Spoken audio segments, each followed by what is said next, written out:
وسلام على عباده الذين اصطفى أما بعد أعوذ بالله من الشيطان الرجيم بسم الله الرحمن الرحيم واذكر اسم ربك وتبتل إليه تبتيلا رب المشرق والمغرب لا إله إلا هو. مدارس بھی بہت ہیں لیکن یہ شعبہ تزکیہ نفس جو ہے جس کے لیے اللہ تعالیٰ نے فرمایا کہ میں پیغمبروں کو جو بھیجتا ہوں ان کے 3 مقاصد ہوتے ہیں. یتلو علیہم آیاتک، وہ آیات کی تلاوت کرتے ہیں، ویعلمہم الکتاب والحکمہ، اور قرآن پاک اور کتاب اللہ کو سمجھاتے ہیں اور حکیمانہ طرز بھی سکھاتے ہیں، ویزکیہم، اور ان کے نفس کا تزکیہ کرتے ہیں. تو معلوم ہوا کہ تزکیہ نفس، گناہ چھوڑ دینا، اپنے اللہ کو ہر وقت خوش رکھنا، یہ مقصد حیات ہے. اگر کسی ظالم کو اس کی توفیق نہ ہو کہ ہم اپنے اللہ کو ہر وقت خوش رکھیں اور ان کو ناخوش کر کے حرام خوشیاں درآمد نہ کریں تو یہ ظالم بہت ہی محروم القسمت ہے. طبیعت کا کمینہ پن اس کے اندر رسوخ پکڑ چکا ہے، گناہ کرتے کرتے اس کا مزاج فاسد ہو چکا ہے. جیسے کہ ایک بھنگی تھا، بھنگی پاڑے میں رہتا تھا، پیخانہ سونگتے سونگتے اس کے مزاج میں عشق ہو گیا تھا پیخانے سے. ایک دن ایک عطر کی دکان پر پہنچا، خوشبو کبھی سونگھی نہیں تھی، دماغ بدبو کا عادی ہو چکا تھا. عطر کی دکان پر خوشبو سونگھنے سے بے ہوش ہو گیا. قریبی دواخانے کے حکیم صاحب نے اس کے اوپر عرق گلاب چھڑکا، موتی کا خمیرہ چٹایا، اس کی بے ہوشی اور بڑھ گئی. جب اس کے بھائی کو خبر ملی کہ میرا وہ بھائی جو رات دن پیخانے کا کنسٹر اٹھانے والا اور بھنگی پاڑے کے بدبودار ماحول میں رہنے والا آج بے ہوش ہو گیا ہے، تو دوڑا وہ بھائی کی محبت ہوئی تو اس نے سونگتے ہی سمجھ لیا کہ یہاں خوشبو ہے، دوا عطر خان کی دکان ہے، اس کی دکان ہے، اور اس وجہ سے یہ بے ہوش ہو گئی. اس نے وہاں کے معالجین کے سامنے ہاتھ جوڑا کہ میرے بھائی کو گلاب کے عرق سے موتی کے خمیرے سے فائدہ نہیں ہوگا، اس کا علاج میں ابھی کرتا ہوں، اس کا علاج میں ابھی کرتے ہیں. کہ وہ دیکھا کہ کتے کا تھوڑا سا پیخانہ مل گیا اس کو، جس کا نام فارسی میں سرگین سگ، سرگین مانے پیخانہ، سگ مانے کتا. اس نے کتے کا پیخانہ لیا اور روئی کی دکان تھی، کوئی رضائی وضائی بھرنے کی، اس نے ان سے روئی مانگ لی، روئی کی بتی بنائی، کتے کا پیخانہ لپیٹا اور دونوں ناک کے سوراخوں میں مغز دماغ تک پھونک دیا اس کو، اور وہ اٹھ کے بیٹھ گیا، ہوش آ گیا. پیخانہ سونگنے کی عادت، سمجھ لو اس کو. عادت بہت دن کے بعد جاتی ہے، جب تک جان کی بازی نہیں لگائے گا وہ شخص بری عادتوں سے، برے گناہوں سے نجات نہیں مل سکتی. خوب سوچ لو اس کو. حج اور عمرے کا جتنا اہتمام ہوتا ہے، جتنا فرض نماز کا اہتمام ہوتا ہے، جتنا فرض روزے کا اہتمام ہوتا ہے، اس سے زیادہ گناہ چھوڑنے کا اہتمام ہونا چاہیے. کیونکہ گناہوں کو نہ چھوڑنے سے بہت سے لوگوں کی فرض نمازیں ختم ہو گئی، اسلام تک چلا گیا، ایمان تک چلا گیا، خاتمہ تک خراب ہو گیا. علامہ ابن قیم جوزی رحمۃ اللہ علیہ فرماتے ہیں کہ ایک نالائق شخص تھا، وہ پیخانے کے مقامات سے اس کو بڑی مناسبت تھی، لڑکوں کی عشق بازی میں مبتلا رہتا تھا. بدنظری کی وجہ سے ایک لڑکے کا عشق اس کے دل میں گھس گیا. اسی لیے سرور عالم صلی اللہ تعالی وسلم فرماتے ہیں لا تنظروا الی المردان، بے داڑھی موچ کے بچوں کی طرف مت دیکھو، فإن فیہم لقمۃ من خور، ان کے اندر خاص جھلک ہے جس سے تم فتنے میں مبتلا ہو سکتے. اور بقول جلا حکیم الامت مجدد زمانہ کے یہ شیطان زبردست دھوکے باز تاجر ہے. اگر لاہور میں کوئی تاجر آپ کو یا فیصلہ آباد کا کوئی تاجر آپ کو اچھا مال دکھائے اور پھر اس کے بعد برا مال بھیجتے تو آپ اس تاجر کو کیا کہتے ہو بھائی؟ دھوکے باز. زور سے بولو. دھوکے باز بے ایمان. دھوکے باز اور بے ایمان. بے ایمان اور شیطان. اور بولو شاباش. برے الفاظ سے یاد کرتے ہیں. برے الفاظ سے بڑے الفاظ سے یاد کرتے ہیں. اور کسی نے خاص لفظ نہیں کہا. 4 2 0. اچھا. پھر اس دکان سے کوئی سودا منگاتا ہے؟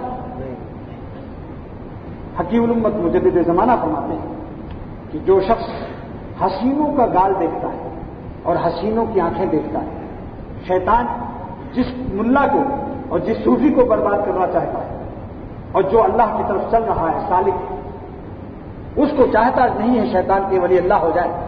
وہ چاہتا ہے اس کو خبیث حرکتوں میں مبتلا کر کے دنیا میں بھی رسوا رکھو اور آخرت میں بھی.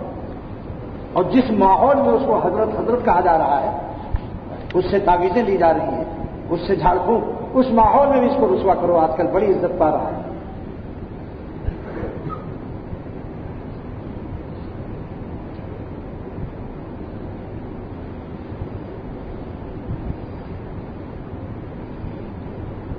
تو شیطان عورتوں کو جال بناتا ہے. حبائل الشیاطین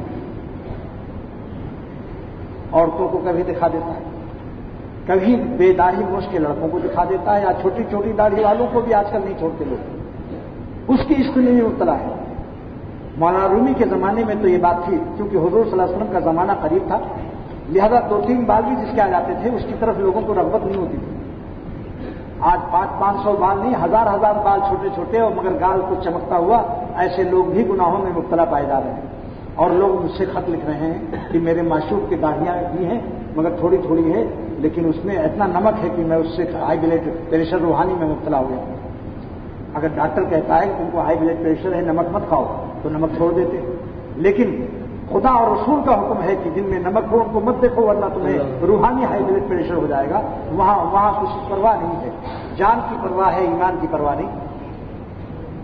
اس لیے میرا 2 شعر ہے. جسمانی جس کو ہائی بلڈ پریشر ہو اس کے لیے الگ شعر بنایا ہے، اور روحانی ہائی بلڈ پریشر جس کو ہو اس کے لیے الگ شعر.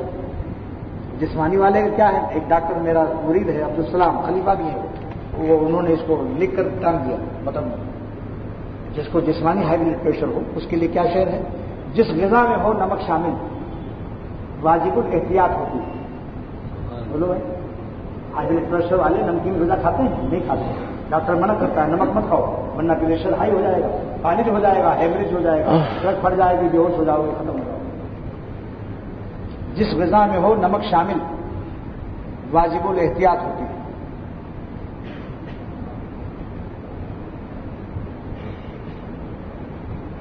اور روحانی ہائی بلڈ پریشر کیسے تیز ہوتا ہے؟ جن کی صورت میں ہو نمک شامل واجب الاحتیاط ہوتی ہے. دیکھو جس دن چاند 14 تاریخ کا ہوتا ہے، 14 تاریخ اس دن دو عمل رد عمل ریئیکشن زمین پر نمودار ہوتا ہے. ایک تو گاؤں میں کتے بہت بھونکتے ہیں کیونکہ وہاں بجلی تو ہوتی نہیں، تو پورا چاند کی لائٹ آتی ہے زمین پر، تو رات بھر کتے بہت بھونکتے ہیں. تو چاند جیسے حسینوں کو دیکھ کر کتے والی خصلت عادتیں جن کی ہوتی ہیں ان کے نفس میں بھی اس کی طرف بھونکنے کی عادت ہوتی ہے. اور جو اہل اللہ ہیں وہ نظر بچا کر اپنے قلب و جاں کو اللہ سے چپکائے رہتے ہیں. آپ بتاؤ کہ خدا سے چپکنے والے مزے میں رہیں گے یا مرنے والوں سے لپٹنے والوں سے مزے میں رہیں گے؟ مردوں سے لپٹنے والا چین سے رہے گا، بہار و باغ و بہار رہے گا، یا خدا تعالیٰ سے جو خالق اور مالک ہے اس کی آغوش رحمت میں بیٹھنے والے کون رہے گا چین سے؟ بس سمجھ لو. لہٰذا ایسے چاند کو کیوں دیکھو زمین والے چاندوں کو. نمبر 2، آج سمندر میں جوار بھاٹا آ جاتا ہے. 14 تاریخ کا جب چاند ہوتا ہے تو سمندر میں طوفان آ جاتا ہے، ایک فرلاگ آگے بڑھ جاتا ہے. لہذا دل کے سمندر میں بھی طوفان آ جائے گا. اس لیے شریعت نے بدنظری کو حرام قرار دیا. سید الانبیاء محمد الرسول اللہ صلی اللہ علیہ وسلم فرماتے ہیں، بخاری شریف کی روایت ہے، جو نظر بازی کرتا ہے، حسینوں کو تاک جھانک کرتا ہے، حسینوں کو جو تاک جھانک کرتا ہے، لڑکا ہو یا لڑکی، آنکھوں کا زنا کرتا ہے.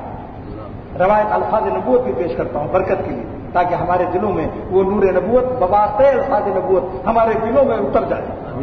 وہ کیا ہے؟ زنا العین نظر، آنکھوں سے حسینوں کو دیکھنا، نظر بازی، یہ زنا ہے آنکھوں کا. یہی آپ کو وہاں تک انسان کو پہنچا دیتا ہے، گندے مقامات تک.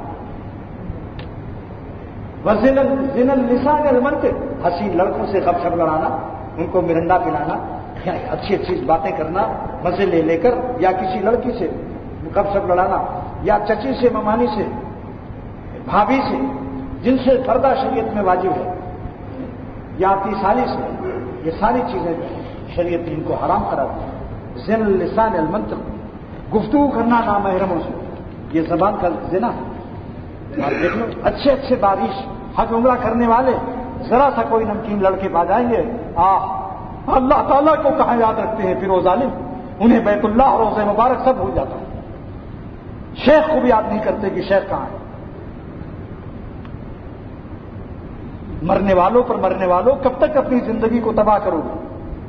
خواجہ صاحب رحمۃ اللہ علیہ کو اللہ جزائے خیر دے، فرماتے ہیں ارے یہ کیا ظلم کر رہا ہے کہ مرنے والوں پہ مر رہا ہے، ارے یہ کیا ظلم کر رہا ہے کہ مرنے والوں پہ مر رہا ہے، جو دم حسینوں کا بھر رہا ہے بلند ذوق نظر۔ اسی لیے خواجہ صاحب فرماتے ہیں نکالو یاد حسینوں کی دل سے مجذوب، خدا کا گھر پہ عشق بتا نہیں ہوتا، دل میں یا تو اللہ ہوگا یا پھر یہ ہوں گے، دونوں چیزیں جمع نہیں ہو سکتی۔ اس لیے اللہ تعالیٰ کا احسان عظیم ہے کہ ہمارے کلمے کی بنیاد میں حسینوں سے دوری فرض کر دیا۔ لا الہ کے کیا معنی؟ باطل خداؤں کو دل سے نکال دو، پتھر کا بت بھی نکالو، اور چلتے پھرتے جو بت ہیں سڑکوں پر ان کو بھی نکالو۔ پتھر کے بت اتنے خطرناک نہیں ہیں جتنا چلتے پھرتے بت ہیں۔ کوئی مسلمان پتھر کے بت کے سامنے سر نہیں جھکا سکتا، لیکن چلتے پھرتے یہ بت جو حسین ہیں، بڑے بڑے داڑھی والوں کی آبرو لوٹتے ہوئے دیکھتا ہے، آہ نکل جاتی ہے جس وقت یہ مناظر رسوائی کی دیکھتا ہوں۔ اس لیے عرض کرتا ہوں کہ لا الہ کا حق ادا کر دو، انشاءاللہ الا اللہ پورے کائنات میں آپ کو ملے گا، ہر ذرے میں الا اللہ ملے گا، ہر ذرے کائنات خدا تعالیٰ کے وجود کی نشانی اور ثبوت ہے، بشرط کی لا الہ کا ختم، لا الہ کا حق ادا کرو، باطل خداؤں کو نکال دو دل سے۔ اگر خود نہ نکلے تو 40 دن کے لیے وقت نکالو کسی خانقاہ میں جہاں آپ کا دل مناسبت رکھتا ہو، 40 دن کسی اللہ والے کے پاس رہ لو، مگر اللہ کے لیے رہو، وہاں بھی نہ کہیں تم گندی حرکتیں نہ کرتے رہو۔ بتاؤ، اگر کوئی کسی شیخ کے پاس بھی جائے اور وہاں بھی لڑکوں کو تلاش کرتا رہے ان کے خیالات میں، فائدہ ہوگا؟ ڈاکٹر کے پاس رہے اور بد پرہیزی نہ چھوڑے، 40 دن اللہ کے لیے رہ لو، اللہ کے لیے تقویٰ سے رہ لو، انشاءاللہ تعالی نسبت مع اللہ عطا ہو جائے گی، مناسبت پیدا ہو جائے گی۔ تو حکیم الامت مجدد زمانہ مولانا اشرف علی صاحب تھانوی رحمۃ اللہ علیہ فرماتے ہیں کہ شیطان کے دھوکے میں مت آؤ۔ جو دھوکہ تاجر اگر آپ کو مال اچھا دکھا کر خراب مال پیش کر دے تو آپ اس تاجر سے دوبارہ خریدتے ہو، مگر شیطان آپ کو حسینوں کی آنکھ اور حسینوں کے گال دکھا کر پیخانے کے مقام میں ڈھکیلتا ہے۔ کیسا اچھا مال دکھایا، مال کیسا دکھایا اور پہنچایا کہاں؟ کون سا مال پہنچایا؟ پیشاب اور پیخانے کے مقام پر پہنچایا۔ بولو شیطان دھوکے باز تاجر ہے یا نہیں؟ لیکن پھر اس سے کیوں سودا خریدتے ہو؟ کیوں اللہ اور رسول صلی اللہ علیہ وسلم کی ارشادات کو بھول جاتے ہو کہ نظر کی حفاظت کرو؟ اگر جان بھی چلی جائے نظر بچانے پر، سن لو اس کو، آج جامعہ اشرفیہ کی مسجد سے اختر اعلان کرتا ہے، اور واللہ کہتا ہوں خدا کی قسم کھا کر کہ اگر جان بھی چلی جائے نظر بچانے پر تو جان دے دو، مگر اللہ کو ناراض نہ کرو، انشاءاللہ تعالی اللہ ضرور مل جائے گا آپ کو۔ اور اگر آپ نے اللہ کو چھوڑا اور ان مرنے والوں پر مرے تو آپ دنیا میں آخرت میں دونوں جہان میں بربادی رہے گی۔ کیا ملتا ہے سوچ لو ذرا، نظر بازوں سے پوچھو تم کو آج تک کیا ملا، کیا پا گئے تم؟ حماقت کا گناہ ہے یہ۔ حکیم الامت فرماتے ہیں کہ جو انٹرنیشنل گدھا ہوتا ہے، بین الاقوامی بیوقوف، وہی حسینوں کو دیکھتا ہے، کیونکہ دیکھنے سے پا جاتا ہے۔ بولو بھائی، تو جو چیز نہ ملنے والی ہو اس کو دیکھ دیکھ کے اپنے دل کو تڑپانا حماقت نہیں ہے۔ اپنی بیوی حلال کی اس پر راضی رہو۔ قیامت کے دن جب جنت میں جائیں گی مسلمان بیویاں تو حوروں سے زیادہ حاصل کر دی جائیں گی۔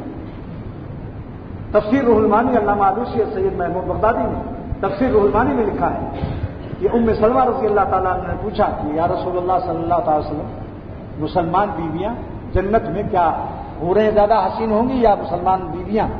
تو آپ صلی اللہ علیہ وسلم نے ارشاد فرمایا کہ مسلمان عورتیں جنت میں حوروں سے زیادہ خوبصورت کر دی جائیں گی. پوچھا کیوں؟ بما ذاک نال هذه الفضیلہ، یہ فضیلت کیوں ملے گی؟ ارشاد صلی اللہ علیہ وسلم کا ہوا کہ بے قیامہن و بے صیامہن و بے عبادتہن البس اللہ تعالی انوار عبادتہ علی وجوہہن. اللہ اپنی عبادت کا نور ان کے چہرے پہ ڈال دے گا. حوروں نے نماز روزہ نہیں کیا ہے، ہماری بیویوں نے نمازیں پڑھی ہیں، روزہ رکھا ہے، تکلیفیں اٹھائی بچہ جننے کی، کیا کیا اللہ کے راستے کی تکلیفیں اٹھائی، شوہروں کی خدمت کی. تو چند دن اگر آپ کی بیویاں کم حسین ہیں، آپ ان پر راضی رہو. اسٹیشن کی چائے پیتے ہو یا نہیں پیتے؟ یا وہاں گھر والی ملتی ہے؟ دنیا اسٹیشن ہے، پلیٹ فارم. ایک پردیس میں ہو جیسی مل جائے اس کو ساری دنیا کے حسینوں سے بہتر سمجھو. اپنی بیوی کو ساری دنیا کے حسینوں سے بہتر سمجھو. آپ کہیں گے کیوں صاحب؟ دلیل کیا ہے؟ دلیل یہ ہے کہ دنیا میں جو کچھ ہوتا ہے اللہ کے حکم سے ہوتا ہے، اللہ کی طرف سے نعمت ملتی ہے، یا تقدیر میں جو بیوی لکھی ہے وہی ملتی ہے. پنجاب میں لاکھ ہاتھ پاؤ مارو، تعویذیں دباؤ، وظیفے پڑھو، لیکن ملے گی وہی جو قسمت میں ہے. دیکھو امام محمد رحمۃ اللہ علیہ بہت حسین تھے. اتنے حسین تھے امام محمد رحمۃ اللہ علیہ کہ ان کے استاد امام ابو حنیفہ ان کو آنکھوں کی حفاظت کے لیے پیچھے بیٹھاتے تھے. جب چراغ کی روشنی میں داڑھی ہلنے لگی تو میرے مرشد شاہ عبد الغنی صاحب رحمۃ اللہ علیہ نے فرمایا کہ جب عبارت پڑھتی ہوئی داڑھی ہلی تب فرمایا ارے بھائی تمہارے تو داڑھی آ گئی، خوب آ جاؤ سامنے آ جاؤ. لیکن اتنے حسین شخص کو جب شادی ہوئی تو بیوی ایسی ملی کہ اس پر حسین کا لفظ کا بولنا جائز نہیں. بس عورت تھی، ڈھانچہ اسٹرکچر تھا، ڈسٹمبر نام کا بھی نہیں تھا. لیکن امام صاحب نے کبھی اس کو تانا نہیں دیا کہ میں اتنا حسین ہوں تو کہاں سے مل گیا. کیوں؟ اللہ والے اپنی بیوی کو ساری دنیا کے حسینوں سے حسین سمجھتے ہیں. دلیل کیا ہے؟ کہ مولا نے عطا کیا ہے. دوستو ایک سوال کرتا ہوں، اگر لیلا ایک سوکھی روٹی بھیج دے مجنو کو اور ساری دنیا کی عورتیں مجنو کو حلوہ بھیجیں، حلوہ، تو بتاؤ مجنو اگر اصلی مجنو ہے، حلوہ والا مجنو نہ ہو، اصلی مجنو اگر ہے تو اپنے لیلا جو اصلی اس کی لیلا ہے اس کے ہاتھ کی سوکھی روٹی کھائے گا، پسند کرے گا، وصل کرے گا، رس کرے گا، یا دنیا کی عورتوں کے حلوے کھائے گا اگر اصلی مجنو؟ بتاؤ بھائی کیوں؟ وہ کہے گا یہ میری لیلا نے مجھ کو بھیجا ہے، تو میرے مولا نے مجھ کو بیوی دی ہے، اس کو عطائے جو ہماری بیویاں ہیں گھروں میں یہ عطائے مولا ہے، مولا کی عطا ہے، لہذا مجنو کی لیلا سے افضل ہے. یہ نسبت ہے. میرے شیخ شاہ عبد الغنی صاحب رحمۃ اللہ علیہ ایک دن کھانا کھا رہے تھے. شاہ عبد الغنی صاحب رحمۃ اللہ ارہر کی دال کی روٹی، نہ چٹنی، نہ کوئی ترکاری، نہ کوئی سالن، نہ انڈا، نہ مغز، نہ کلیجی. حضرت ہر لقمے پر مست ہو رہے. الحمدللہ اس دال روٹی میں بریانی کا مزہ آ رہا.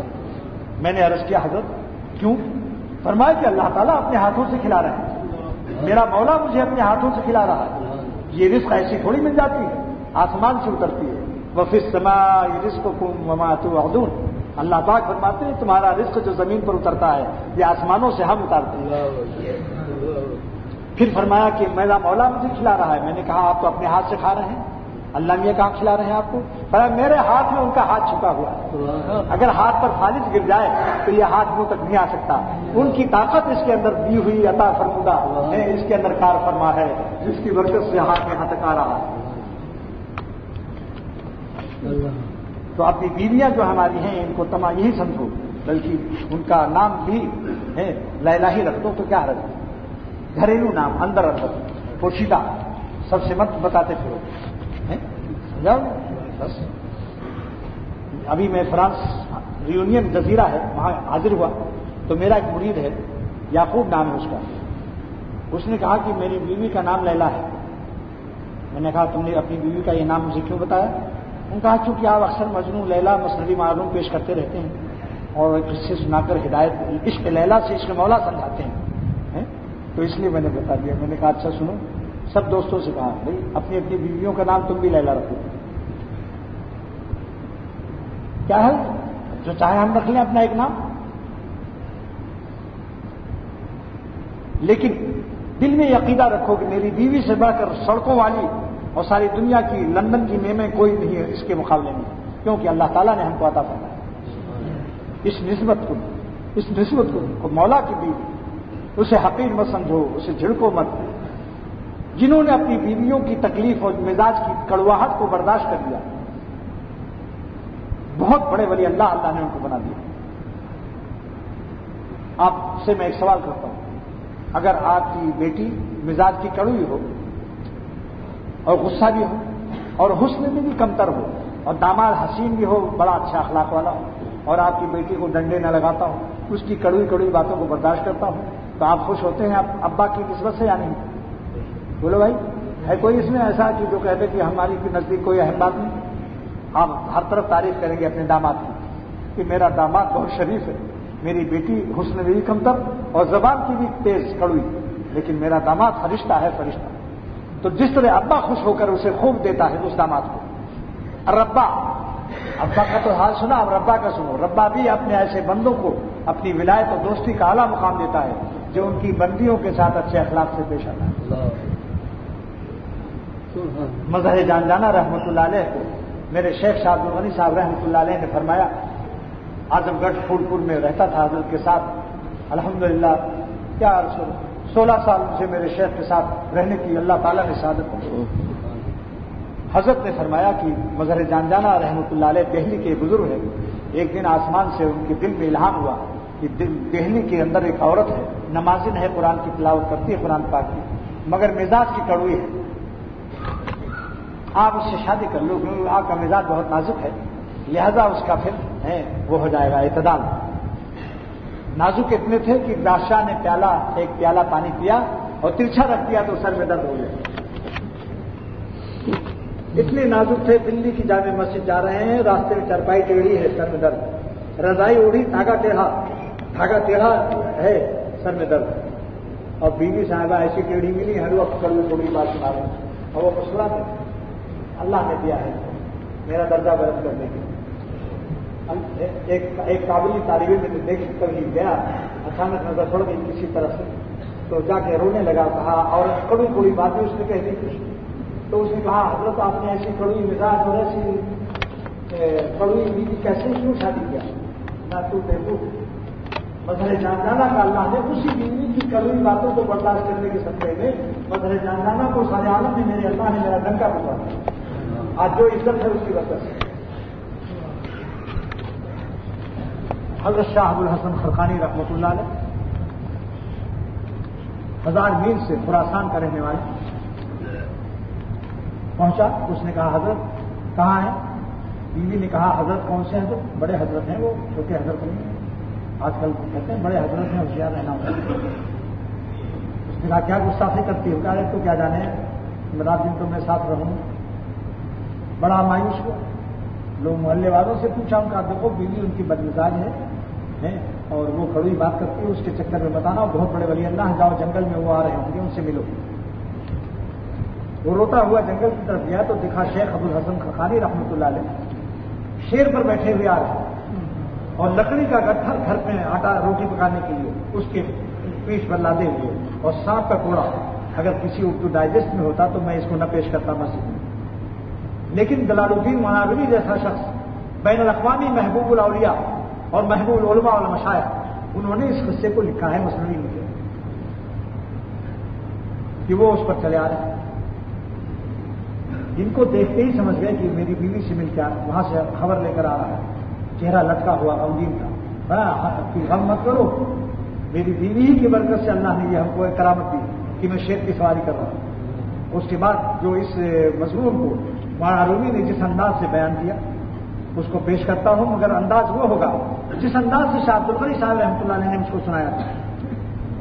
حضرت نے جب یہ شعر پڑھایا تو یہ اس انداز سے پڑھا، اس شاہ ابو الحسن خرقانی نے جو جواب دیا کہ گر نہ صبرم نی کشیدے بار زن، ہاتھ یوں کر لیتے تھے شعر، گر نہ صبرم نی کشیدے بار زن، اگر میرا صبر میری بیوی کی تکلیفوں کو نہ برداشت کرتا کہ کشید شیر نر بیگار من، یہ شیر نر میری بیگاری نہ اٹھاتا، میرا مزدور جو بنا ہوا ہے شیر، یہ کرامت اللہ نے اسی کی برکت سے۔ آج جس کو دیکھو صوفی زبردست، بیویاں مظلوم ہیں، مجھے پتا اس لیے ہوتا ہے کہ نیک و داڑھی اور تصویر بھی ہے، مگر بیچاری آتے ہیں بس ہمارے ہر وقت ہم کو ڈانٹتے رہے، کوئی وظیفہ بتائیے، چلو وظیفہ بھی بتایا جاتا ہے، ہاتھ لگے یہ کام بھی ہو جائے، اور آپ جو ہے اپنی بیویوں کو سکھا دیں کہ تم یہ پڑھا کرو تو میں تجھ پر نرم رہوں گا، اور خود بھی پڑھ لو کہ اس کی برکت سے مجھے میری بیوی کی دل کی بیوی کی محبت نصیب کرنا۔ کوئی بھی ناراض ہو، اگر امام مسجد ہے کمیٹی والے اس کو ستاتے رہتے ہیں، اگر وہ کوئی افسر ہے تو ماتحت والے اگر مخالفت کرتے ہیں، یا کوئی مرید ہے اس کا شیخ ناراض ہو گیا، یا کوئی شاگرد ہے اس کا ناراض استاد ناراض ہو، یا بیٹا ہو باپ ناراض ہے، یا بیوی یا بیٹے قابو میں نہیں آ رہے ہیں، بیٹے نالائق ہو رہے ہیں، سب کے لیے وظیفہ بتاتا ہوں، اس کی برکت انشاءاللہ آپ دیکھیں گے۔ ہر نماز کے بعد 7 مرتبہ یہ وظیفہ پڑھو، 7 مرتبہ، یا سبوح ہو، یا قدوس ہو، یا غفور ہو، یا ودود ہو، یا سبوح ہو، یا قدوس ہو، یا غفور ہو، یا ودود ہو، 4 نام، 7 مرتبہ، اور اللہ تعالیٰ سے دعا کر دو کہ اللہ ان 4 ناموں کی برکت سے میری بیوی، میرے بچوں کو، میرے نوکروں کو، میرے ماحول کو میرے ماضر بنا دے، تو اس پر مہربان کر دو۔ اور اگر آپ کے میدان میں غصہ ہو تو اس کو پانی میں دم کر کے پی لو، انہیں 7 وظیفے کو 7 مرتبہ پانی میں دم کر کے پی لو، اور بیوی کو بھی پلا دو، بچوں کو بھی پلا دو، سارے گھر جنت کا گھر ہو جائے گا انشاءاللہ، لڑائی جھگڑے غصے کی بیماری ختم۔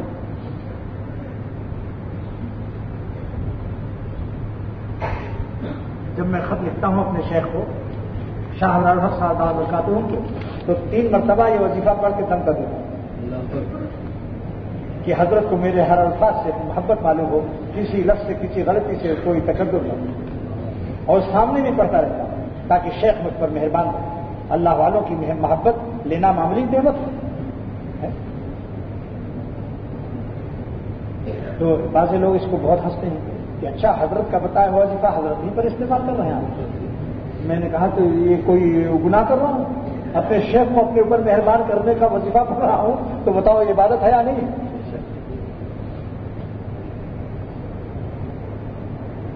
تو میں جو بات پیش کر رہا تھا کہ حکیم الامت تھانوی رحمۃ اللہ علیہ نے فرمایا کہ شیطان ہمیشہ صوفیوں کو برباد کرتا ہے نظر کی بیماری سے، حسین لڑکوں سے یا لڑکیوں سے۔ 2 چیزوں کے اختلاط میں بہت سے لوگوں کو خدا تک پہنچنے سے راستے ہی میں برباد کر دیا، اس کیونکہ یہ مجمع سالکین کا ہے، مجمع صوفیوں کا ہے، اکثر لوگ بزرگوں سے بیعت بھی ہیں، اس لیے اس مجمع میں پیش کر رہا ہوں۔ اگر خدا تک پہنچنا ہے تو میرے پیارے دوستوں اور عزیزوں اور محترم معزز بزرگوں، تو بعض لوگ اس میں مجھ سے بھی عمر میں بڑے بیٹھے ہوئے، اس لیے ہم عزیزوں اور دوستوں پر خالی نہیں کر سکتے، ہمارے بڑی عمر کے لوگ بھی ہیں، ان کو بزرگوں کہہ رہا ہوں کہ نظر کی حفاظت اور قلب کی حفاظت اور جسم کی حفاظت، 3 حفاظت جس کو نصیب ہو جائے وہ ولی اللہ ہو جائے گا۔ سب سے پہلے نظر بچاؤ، پھر دل میں گندا خیال اس کا نہ آنے کو جو اچانک پڑ گئی۔ بعض لوگ نظر تو ہٹا لیتے ہیں، اس آنکھ کو تو ہٹا لیتے ہیں مگر دل کی آنکھ سے دیکھتے رہتے ہیں، یعنی اس کا خیال کر کے حرام مزہ لیتے رہتے ہیں۔ تو نظر بھی ہٹاؤ، دل بھی ہٹاؤ، اور پھر جسم کو بھی اس کے پاس مت لے جاؤ۔ تو نظر، قلب و قالب، 3 چیزیں ہو گئی، نظر، قلب اور قالب، 3 چیزوں کو جو حفاظت کر لے وہ خالی اگر فرض واجب سنت موقع ادا کر لے انشاءاللہ ولی اللہ ہو جائے۔ ولی اللہ وظیفوں سے نہیں بنتا، گناہوں کے چھوڑنے سے ولی اللہ ہوتا ہے۔ ترک معصیت، اللہ تعالیٰ قرآن، میرے شیخ کی شاید کو پڑھا کرتے تھے شاہ عبد الغنی صاحب رحمۃ اللہ علیہ، ان اولیاءہ الا المتقون، ہمارا ولی وہی ہے جو تقویٰ سے رہتا ہے، میرا غضب اپنے اوپر حلال نہیں کرتا۔ خدا کے غضب کے ساتھ ولایت کی تصور کیے ہوئے ہو، بزرگی کا خیال لگائے ہوئے ہو، اور نظر کو بچاتے نہیں۔ پھر یہ بیماری بھی احمقانہ ہے۔ آپ بتاؤ کچھ دن کے بعد صورت بگڑ جاتی ہے، یعنی ایسی بگڑنے والوں پر کیوں بگڑتے ہو، تباہ ہوتے ہو؟ بتاؤ بھائی، 2-4 سال میں شکل بدل جاتی ہے، یعنی جغرافیہ بدل جاتا ہے نہیں؟ اب سنو میرا 2 شعر جغرافیہ بدلنے کا۔ نمبر 1 شعر، ادھر جغرافیہ بدلا ادھر تاریخ نہیں بدلی، ادھر جغرافیہ بدلا تو عاشقوں کی تاریخ بدل جاتی ہے، یعنی پھر کوئی مرندہ نہیں پلاتا، دیکھتے بھی نہیں ادھر جغرافیہ بدلا ادھر تاریخ نہیں بدلی، نہ ان کی ہسٹری باقی نہ میری ہسٹری باقی۔ ایک شعر ہو گیا۔ نمبر 2 سنیے، آج جن بچوں پر ایمان تباہ کرتے ہو کم عمر حسینوں پر، ایک دن وہ ہوگا کہ تم اپنی رسوائیوں برباد شدہ زندگی پر خون کے آنسو رو گے تو بھی تلافی نہیں ہو سکتی۔ اتنی زندگی جو ضائع غارت ہو، اتنے دن کتنا اللہ کا راستہ طے ہو جاتا، کتنا تم اللہ کا نام لے کر تقویٰ سے کہاں پہنچتے، الہو کے بیل بنے ہوئے ہیں۔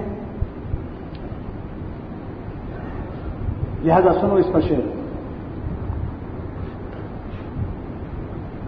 ایک دن دنیا کے معشوقوں کا حال، کمر جھک کے مثلے کمانی ہوئی، کوئی نانا ہوا کوئی نانی ہوئی، لڑکوں پر مرے تو نانا ابا بنے، لڑکیوں پر مرے تو نانی اماں بنے، کمر جھک کے مثلے کمانی ہوئی، کوئی نانا ہوا کوئی نانی ہوئی،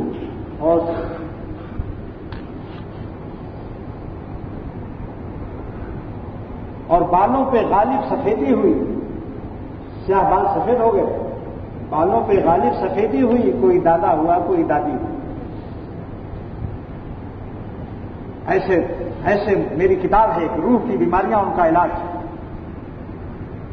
روح کی بیماریاں ان کا علاج، اس کو جو بھی انشاءاللہ پڑھے گا اس کے ایمان پر ڈاکہ نہیں پڑ سکتا انشاءاللہ اگر عمل کر لے، حسینوں کا ڈاکہ۔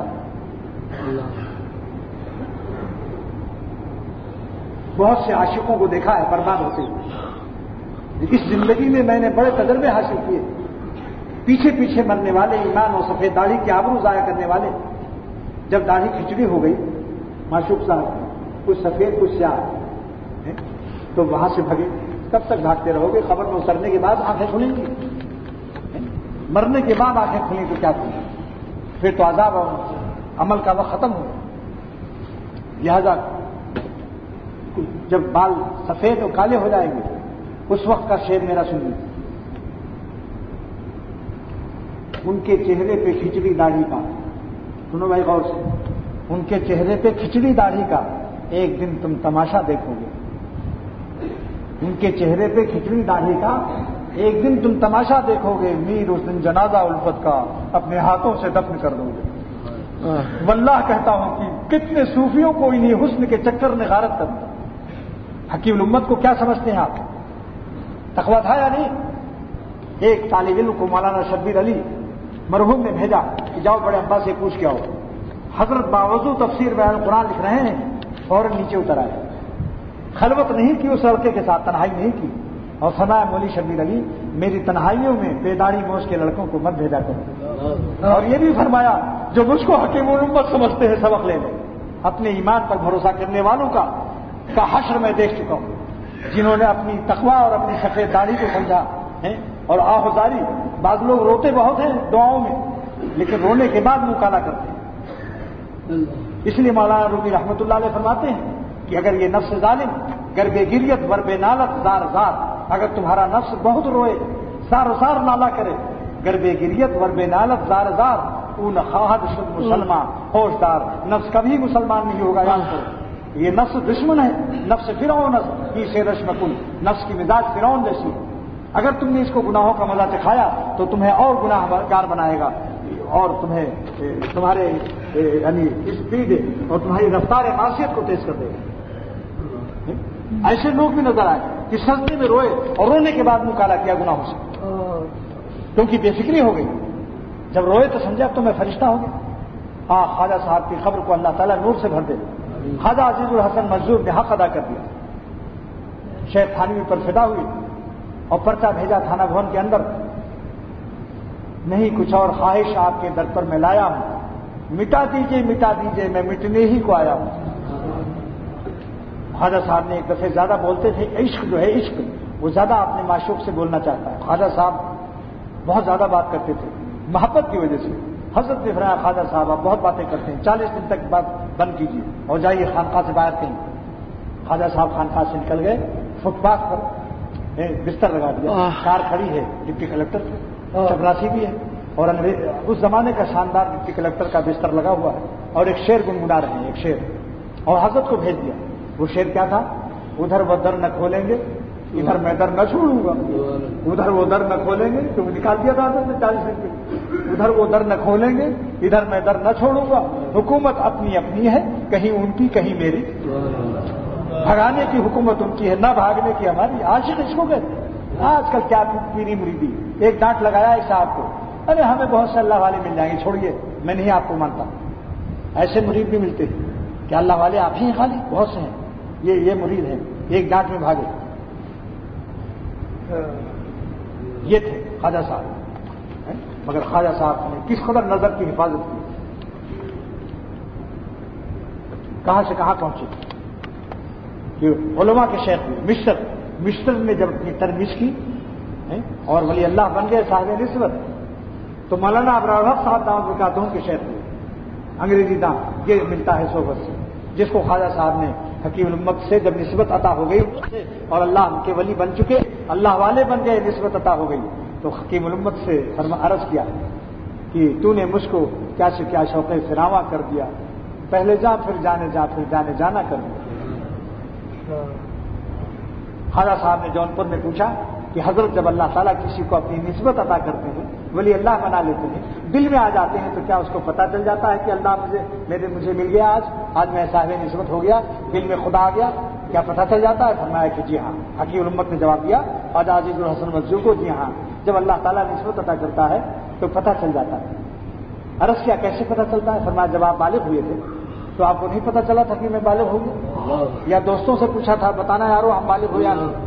رگ رگ میں جان نہیں آتی ہے، عالم شباب طاری ہوتا ہے، جب روح اللہ تک پہنچ جاتی ہے تو روح میں ایک شان آتی ہے، اسے پتہ چل جاتا ہے یہ کون آیا، یہ دھیمی پڑ گئی لو شمع محفل میں۔ جب خدا دل میں آتا ہے تو حسن کی اس دنیا نگاہوں سے گر جاتی ہے، چاند و سورج نگاہوں سے گر جاتے ہیں، بادشاہوں کے تخت و تاج نگاہوں سے گر جاتے ہیں، مالداروں کی مال و دولت نگاہوں سے گر جاتی ہے۔ یہ شعر کا ترجمہ کیا ہے اختر نے، یہ کون آیا کہ دھیمی پڑ گئی لو شمع محفل کی، پتنگوں کے عوض اڑنے لگی چنگاریاں دل کی۔ شاہ عبد الغنی صاحب رحمۃ اللہ علیہ شعر کو پڑھ کر بہت روتے تھے، فرماتے تھے یہ نسبت عطا ہونے کی علامت ہے کہ دنیا اس کی نگاہوں سے گر جائے۔ اور دوسرا شعر بھی فرماتے تھے شاہ عبد الغنی صاحب کہ جب خدا اپنی نسبت عطا کرتا ہے تو کیا ہوتا ہے، یہ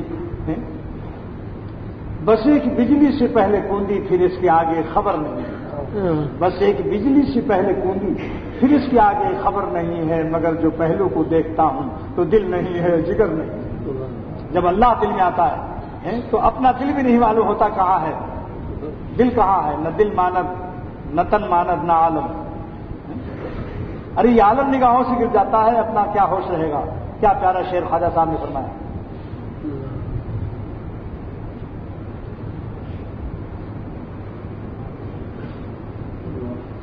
رہتا ہوں میں جہاں میں یوں جیسے یہاں کوئی نہیں، ایسا تعلق مل جاتا ہے۔ رہتا ہوں میں جہاں میں یوں جیسے یہاں کوئی نہیں، حال میں اپنے مست ہوں غیر کا ہوش ہی نہیں، حال میں اپنے مست ہوں غیر کا ہوش ہی نہیں، اور رہتا ہوں میں جہاں میں یوں جیسے یہاں کوئی نہیں۔ ہر عاشق خدا کا اپنی دنیا الگ بناتا ہے، اس کے آسمان و زمین الگ ہوتے ہیں، اس کے چاند اور سورج الگ ہوتے ہیں۔ میں نے الہ آباد میں ایک بہت بڑے بزرگ مولانا شاہ محمد احمد صاحب رحمۃ اللہ علیہ ہو گئے ابھی، ان سے عرض کیا حضرت اللہ کا ہر عاشق ایک الگ دنیا بناتا ہے، اس کا عالم الگ ہوتا ہے۔ جس پر مصرع میں نے عرض کیا اپنا عالم الگ بناتا ہے، تو حضرت نے فرمایا میرا ایک مصرع اس پر لگا دو، عشق میں جان جو گنواتا ہے، عشق میں جان جو گنواتا ہے اپنا عالم الگ بناتا ہے۔ کیا جان دینے کی توقع ہو اس ظالم سے جو مرنے والوں پر سے اس کو فرصت نہیں، پیشاب و پیخانے کے مقامات میں گھسنے کے لیے پاگل کی طرح بے چین ہے۔ واللہ مجھے روتے روتے اگر میں مر بھی جاؤں تب بھی میری آہ کا حق ادا نہیں ہو سکتا۔ بہت ہی بدبختی کی بات ہے، چند ایک ہی دفعہ تو زندگی ملی اور ان مردوں پر مرتے رہو گے تو اللہ پر کب مرو گے؟ کیا دوبارہ زندگی ملے گی؟ بھائی بتائیے، آپ حضرات سے پوچھتا ہوں، زندگی تو ان بتوں پر ختم ہو گئی، حسینوں پر، تو کیا آپ امید رکھتے ہیں کہ مرنے کے بعد دوبارہ اللہ آپ کو دے گا کہ اچھا اس دفعہ تو تم بتوں پر مرے غیروں پر، جاؤ اب اس دفعہ دوبارہ زندگی دیتا ہوں، اب مجھ پر مر کے آنا؟ ایسا ہو سکتا ہے؟ یہی ایک زندگی ملی ہے، یہ آپ کے کچھ کام نہیں آئیں گے۔ ابھی خدا اگر فالج گرا دے، بلڈ کینسر پیدا کر دے، گردے بیکار کر دے، تو یہ حسین جن کو دیکھ دیکھ کر پاگل ہو رہے ہیں لوگ، کیا یہ ہاسپٹل میں جا کر خیریت پوچھیں گے؟ ایک لات اور ماریں گے۔ اس لیے کہتا ہوں ایک بچہ بیت اللہ کے اندر اپنی ماں سے الگ ہو گیا، اتنا چلا رہا تھا کہ جیسے جان ختم ہو جائے گی. کاش کہ ہمیں اپنے اللہ سے بھی ایسی عشق ہو جائے کہ بغیر ان کے ہم بھی چلانے لگیں. چھوٹا بچہ اپنی ماں کی طرح جس طرح پریشان تھا, اے خدا ہم سب کو اپنی محبت کہ آپ کے بغیر ہمارا چین چھن جائے. ساری دنیا کی مائیں بیت اللہ حج کے زمانے میں ساری دنیا کی عورتیں جاتی یا نہیں؟ ساری دنیا کی ماؤں نے, سفید ماؤں نے, کالی کلو ماؤں نے, مالدار ماؤں نے, غریب ماؤں نے اس کو گود میں لیا. بچہ چلاتا رہا. جب اس کی اصلی ماں آئی جس کے کپڑے بھی زیادہ صاف نہیں تھے اور وہ کالی بھی تھی, جب اس نے گود میں لیا تو بچہ خاموش ہو گیا اور وہ جلدی سے سو گیا. جلدی سے سو گیا. کیوں؟ اصلی ماں کے پاس پہنچ گیا. دوسری ماؤں کے پاس اس کی بے چینی اور اس کا رونا بند نہیں ہوا. ان بتوں کے عشق میں تمہاری نیندیں حرام ہو جائیں گی. ولیم 5 کھاؤ گے پھر بھی نیند نہ آئے گی. دل کا اختلاط رقبے مشک پیتے رہو, کچھ بھی چین نہ پاؤ گے. واللہ کہتا ہوں اللہ تعالیٰ نے تو اپنی یاد میں اپنا اطمینان دل کا ہمارے لیے وعدہ فرمایا. ہم اللہ کو چھوڑ کر کہاں چین تلاش کر رہے ہیں؟ لہذا اس بچے کو جب میں نے دیکھا کہ سو گیا اپنی ماں, روتے روتے اپنی ماں کو جب پایا, ایسے ہی جب بندہ تسبیح اٹھاتا ہے اللہ کا نام لیتا ہے تو نیند آ جاتی ہے. مولانا گنگوہی رحمۃ اللہ علیہ کو ایک ذاکر نے خط لکھا کہ حضرت جب میں اللہ اللہ کرتا ہوں تو نیند آتی ہے. فرمایا فوراً سو جاتا کیا رکھ کر کے. لا تفریط فی النوم حدیث پیش کی مولانا گنگوہی رحمۃ اللہ علیہ نے کہ نیند میں کمی مت کرنا. جب نیند ہو جائے پھر جاگ جائے اور جاگ کر کے پھر ذکر پورا کر لو. آتی نہیں تھی نیند مجھے اضطراب سے. مجھے اپنا ایک شعر یاد آیا. آتی نہیں تھی نیند مجھے اضطراب سے, ان کے کرم نے گود میں لے کے سلا دیا. آتی نہیں تھی نیند مجھے اضطراب سے, ان کے کرم نے گود میں لے کے سلا دیا. جب بندہ اللہ اللہ کرتا ہے کیسی نیند آتی ہے بتاؤ. یہاں 2 بات عرض کرتا ہوں. تصوف کا مسئلہ. اے حضرات سالکین, اپنے بزرگوں کی بات آپ کو سناؤں گا. اختر کوئی چیز نہیں مگر ہم اکابر کی بات پیش کرتے ہیں. ذکر میں اگر مزہ نہ آئے کبھی ذکر کو مت چھوڑو. ایک شخص نے حاجی امداد اللہ صاحب رحمۃ اللہ علیہ کو خط لکھا کہ آج کل ہم کو ذکر میں مزہ نہیں آتا اور کوئی فائدہ نہیں معلوم ہو رہا. حاجی صاحب نے اس کو لکھا رحمۃ اللہ علیہ نے کہ ظالم, اللہ اتنا بڑے مالک کا نام لیتا ہے پھر کہتا ہے کوئی فائدہ نہیں. یہ کس فائدے سے کم ہے کہ اتنے بڑے مالک کا تو نام لے رہا ہے.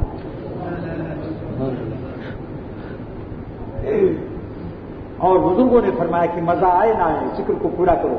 اب حکیم الامت کا ایک جملہ نقل کرتا ہوں کہ جس سالک کو, جس اللہ اللہ کرنے والے کو ذکر میں کچھ مزہ نہ آئے مگر کرتا رہے, بے لذت ذکر بھی سے اس کو نسبت میں اللہ عطا ہو جائے گی.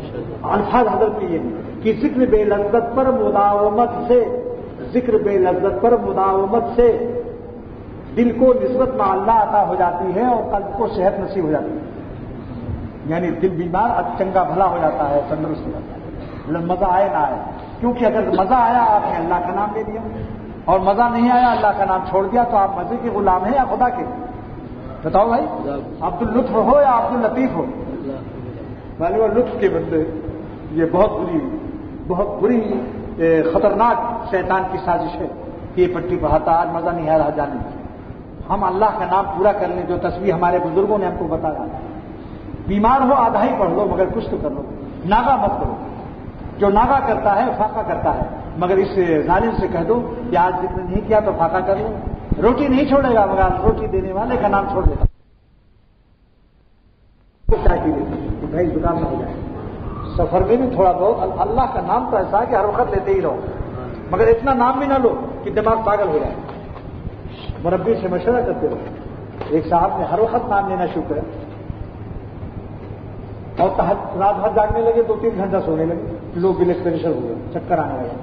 80 سال کے وقت حضرت وہاں خیر محمد صاحب رحمۃ اللہ علیہ سے تعلق تھا.